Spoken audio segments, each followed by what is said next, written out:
setianya, angkatlah hati jiwa. Oke. Sip. Dengan gembira kita kopi wajib dikasih makan. Terima dengan lapang dada. Karena logikanya begini.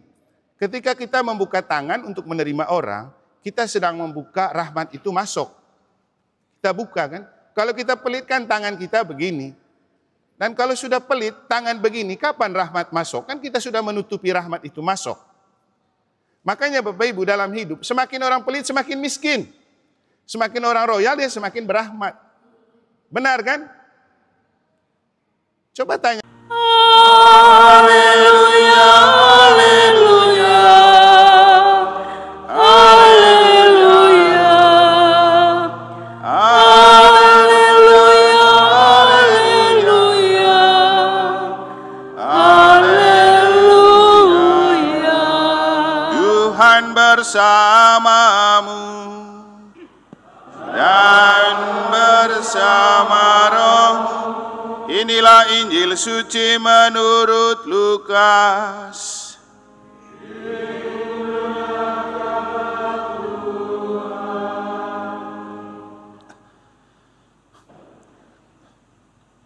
Dalam perjalanan ke Yerusalem, Yesus dan murid-muridnya tiba di sebuah desa.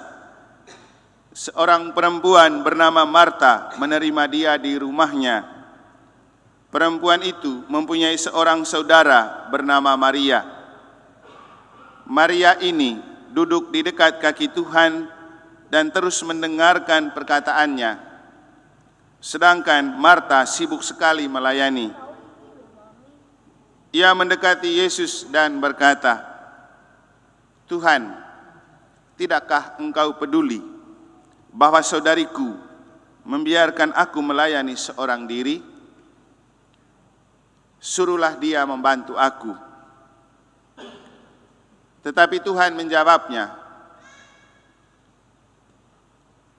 "Marta, Marta, engkau khawatir dan menyusahkan diri dengan banyak hal. Tetapi hanya satu saja yang perlu. Maria telah memilih bagian yang terbaik yang tidak akan diambil dari dia."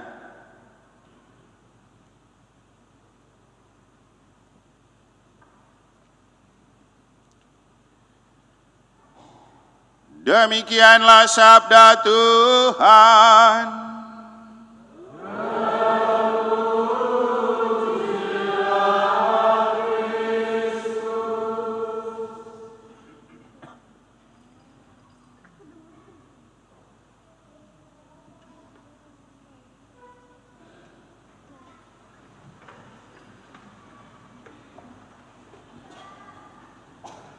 Tuhan, tidakkah Engkau peduli melihat saudariku membiarkan aku melayani seorang diri?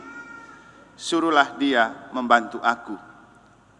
Ini kata-kata menarik dan pertanyaan menarik dari Marta yang coba kita maknai untuk memaknai Injil pada hari ini. Juga kita akan tetap memaknai apa maksud respon Maria yang cool. Kita juga akan memaknai apa artinya ketika Abraham kedatangan 3 tamu istimewa yang ternyata mereka itu adalah orang-orang yang diutus Tuhan. Frater, suster, Bapak Ibu, saudara-saudari, adik-adik dan anak-anak sekalian yang saya kasihi dalam Tuhan. Ada 2 lagu dalam liturgi atau dalam misa yang seringkali kita nyanyikan, yang baik juga untuk kita sadari kembali pada saat ini, karena lagu-lagu itu adalah cerminan dari apa yang tertulis di dalam kitab suci dan cocok dengan 2 bacaan suci yang coba kita maknai dari hari Minggu ini. Tadi itu lagu pembukaannya apa ya? Dengan gembira kita melangkah. Dengan gembira kita kan melangkah. Terus? Lupa. Baru mulai sudah lupa. Bagaimana terus? Disambung sama Pak Adol, Ibu sudah memulai itu.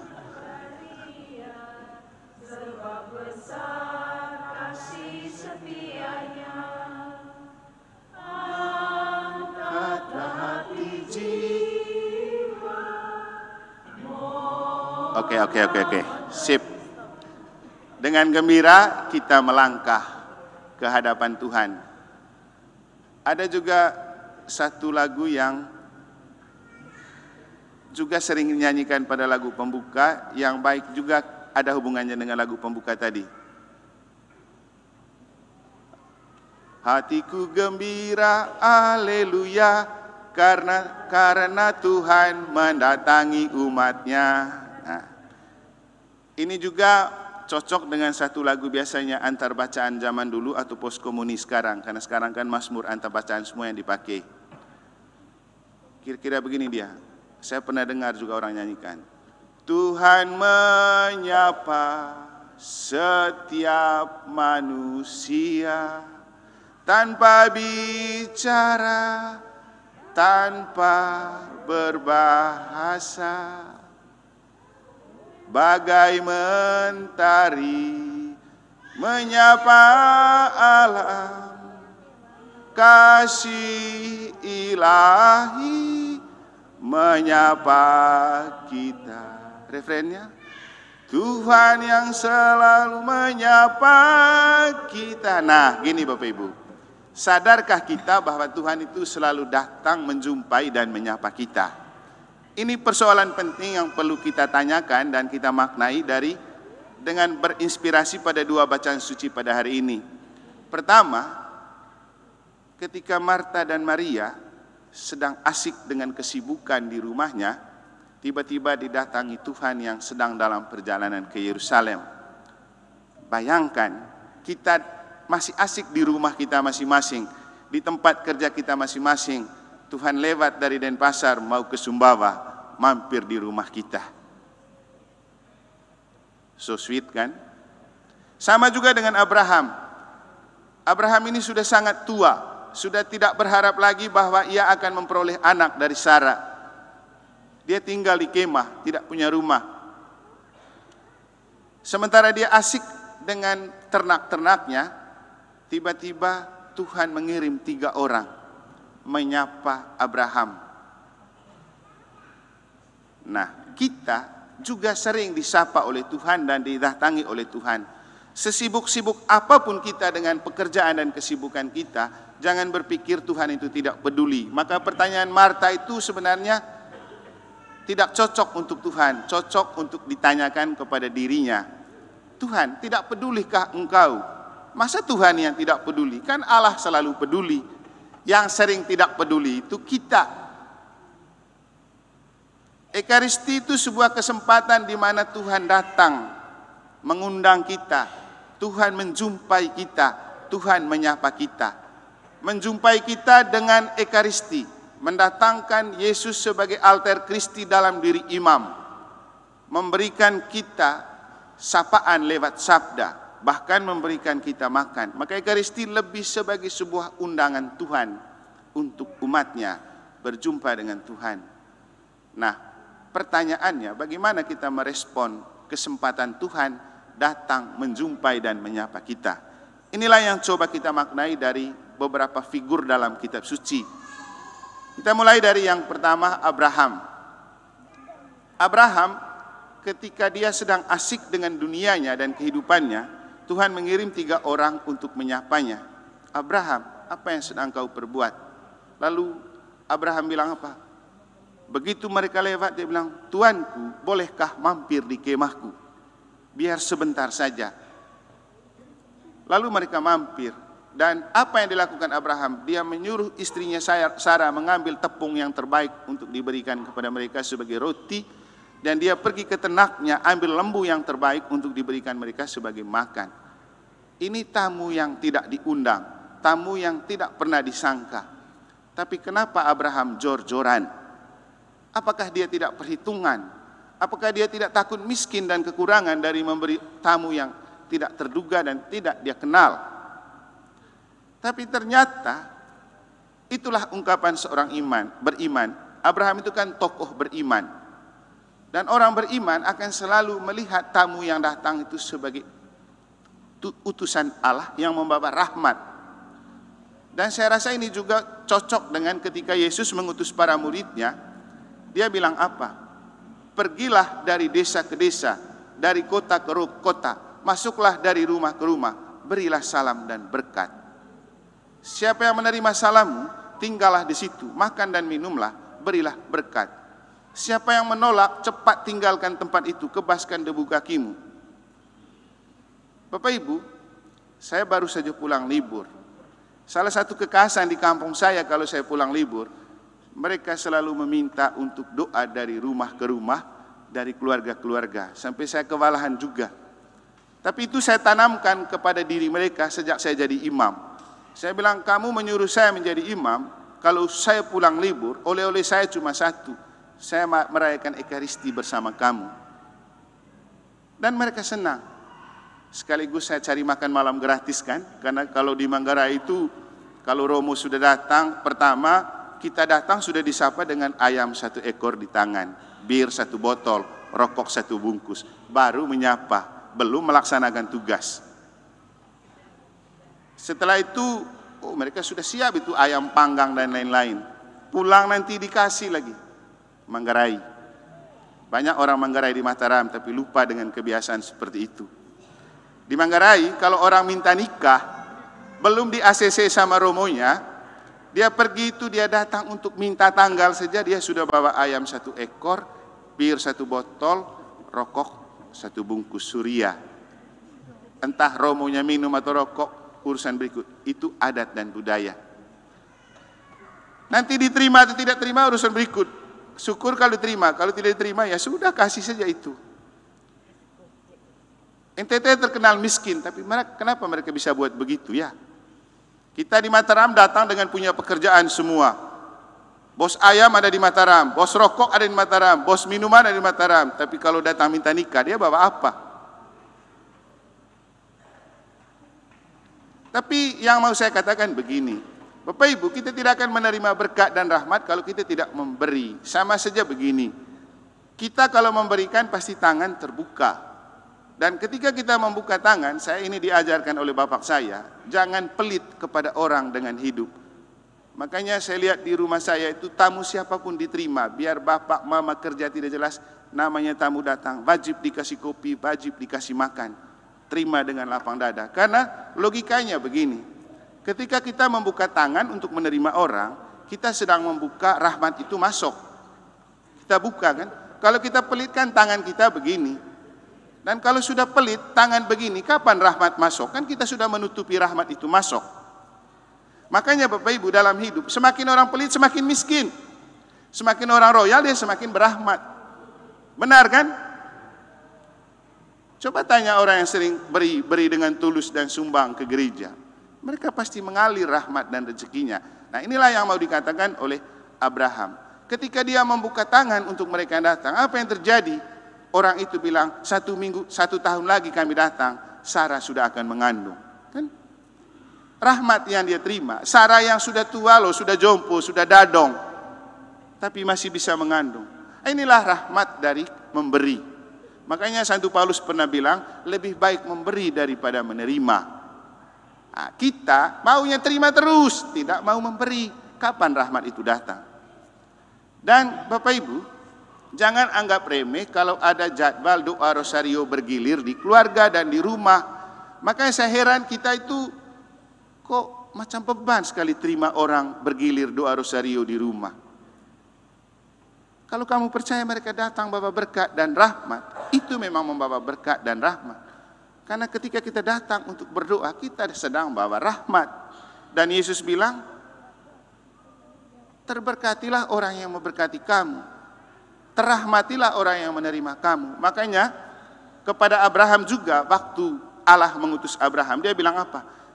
Terberkatilah orang yang memberkati engkau, terkutuklah orang yang menolak engkau. Bapak Ibu, menerima utusan Tuhan itu memang ya ngeri-ngeri sedap lah. Kalau diterima akan membawa rahmat. Dan kembali ke cerita di kampung saya. Karena rutin kita misa setiap kali saya pulang, kampung saya itu banyak batunya. Tapi justru di atas batu itu, kemiri hidup, kopi hidup, apalagi yang lagi tenar sekarang ini.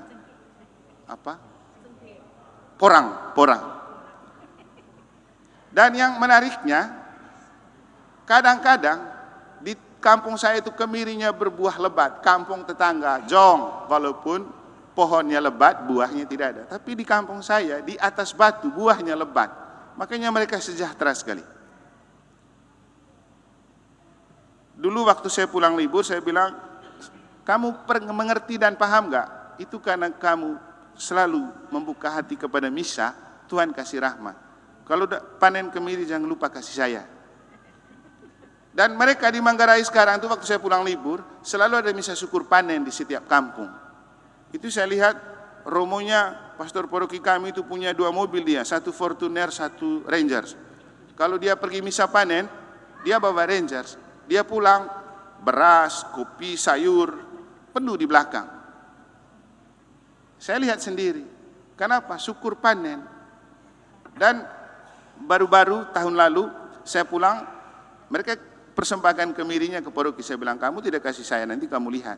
Sekarang katanya sudah tidak berbuah kemirinya karena hujan terus. Saya bilang, itu kamu anggap remeh saya yang setiap hari misa untuk kamu. Iya juga ya Romo ya. Iya. Artinya begini Bapak Ibu, memberikan hasil dari pekerjaan kita, itu yang mendatangkan rahmat. Jangan terlalu pelit. Katolik itu gereja yang sangat-sangat irit. Coba Anda bayangkan dengan teman gereja lain yang wajib perpuluhan. Anda gaji 1 juta, store 100.000. Anda gaji 10 juta, store 1 juta. Coba. Dan mereka senang melakukan. Gereja Katolik, Anda gaji 10.000, datang kolektif 2.000. Asiknya? Betapa pelitnya menjadi orang Katolik. Tapi kita lupa, semakin kita pelit, kita makin menutup rahmat. Jadi semakin kita pelit, semakin kita menutup rahmat. Semakin kita loyal dan royal, rahmat itu semakin banyak masuk. Nah, itulah yang dapat kita maknai dari cerita tentang Abraham. Dan dia mendapat rahmat yang tidak pernah dia bayangkan. Dia kasih roti terbaik, dia kasih lembu yang paling tambun. Dan Tuhan melihat semuanya itu, lalu Tuhan mengirimkan anak untuk mereka. Dan orang itu janji, 1 tahun lagi kami datang, Sarah sudah mengandung. Kan kemudian melahirkan Ishak. Sebaliknya, Marta dalam Injil dilukiskan sebagai pribadi yang bukan memberi, tapi menuntut. Memang kesannya baik, dia sok sibuk, dia sok melayani. Tapi ketika Tuhan datang, apakah Tuhan mau lihat kita super sibuk? Apakah Tuhan butuh kita punya pelayanan? Tidak.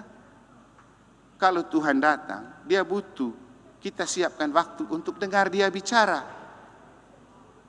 Makanya kepada Marta Tuhan bilang, Marta, Marta, engkau terlalu sibuk dengan urusan yang tidak perlu. Hanya satu yang perlu, Maria telah mengambil yang terbaik. Kenapa? Kau tiap hari itu masak, kau tiap hari itu sibuk, kau tiap hari bersolek. Sekali saja loh Tuhan lewat, mampir di rumahmu. Coba dengar dulu Tuhan omong.